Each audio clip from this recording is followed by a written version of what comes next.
நெஞ்சார்ந்த நன்றியை தெரிவித்துக் கொள்கிறேன். உங்களுக்கு தெரியும், இன்னைக்கு இருக்கிற அரசியல் சூழல், நம்ம காரிக்கோட்டை ரொம்ப விழிப்பான பகுதி, சின்ன கிராமம். எல்லோரும் 800 ஓட்டு தான், என்ன அண்ணாவசர அளவுக்கு தான். இப்போ 850 ஓட்டு, 8 அதே மாதிரி காரிக்கோட்டை 850 ஓட்டு தான். தொடர்ந்து 3 தேர்தல் என் மேல மிகப்பெரிய நம்பிக்கை வச்சு, ஒவ்வொரு தேர்தலையும் கழகம் பிளவுபட்ட போது கூட எனக்கு நிறைய வாக்குகள் ஆதரவுகள் கொடுத்தீங்க. நிச்சயமா மறக்க மாட்டேன். உங்களுக்கு தெரியும், நிறைய அரசியல் மாச்சரியங்கள் நிறைய இருக்கு. எப்படி இருந்தாலும் நல்ல முடிவாக தான் நம்ம எடுப்போம்.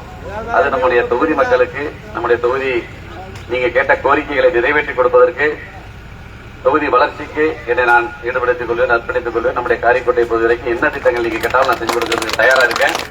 எனக்கு வாக்களித்த உங்கள் அத்தனை பேருக்கும் எனது நெஞ்சார்ந்த நன்றியினை இந்த நேரத்தில் தாய்மாரெல்லாம் போடுறது நிறைய இருந்தாங்க. இப்ப எல்லாம் அவங்களுக்கு சொல்லிடுங்க, எல்லாருக்கும் எல்லாம் உங்க வீட்டு துணைவியார் சகோதரி தான் இருப்பாங்க, அவங்கள்ட்ட சொல்லிட்டு இந்த மாதிரி உங்களுக்கு வாழ்த்து சொன்னாங்க, நன்றி சொன்னு சொல்லி, நிச்சயமா இந்த பகுதியில் ஒருவனா இருந்து கடைசி வரைக்கும் அரசியல் ரீதியாகவும் சரி, அரசு ரீதியாகவும் சரி, உங்களுக்கு உண்மையாகவும் நேர்மையாகவும் பல்வேறு காரியங்கள் இந்த பகுதிக்கு நான் கொண்டு வருவேன்.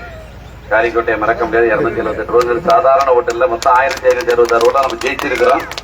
அதுல இந்த காரிக்கோட்டை 278 ஓட்டுங்கிறது மிகப்பெரிய எனக்கு உதவியா இருந்த, எப்படி பரவாக்கோட்டை உதவியா இருந்துச்சு, நெடுவாக்கோட்டை உதவியா இருந்துச்சோ, பையனாடு உதவியா இருந்துச்சு, சேரமலை உதவியா இருந்துச்சு, அது மாதிரி நம்முடைய காரிக்கோட்டை எனக்கு நான் வெற்றி பெறுவதற்கு மிகப்பெரிய உதவியா இருந்துச்சு. நிச்சயமா மறக்க மாட்டேன். உங்கள் அத்தனை பேருக்கும் எனது நெஞ்சார்ந்த நன்றியை தெரிவித்துக் கொள்ள. நன்றி, வணக்கம்.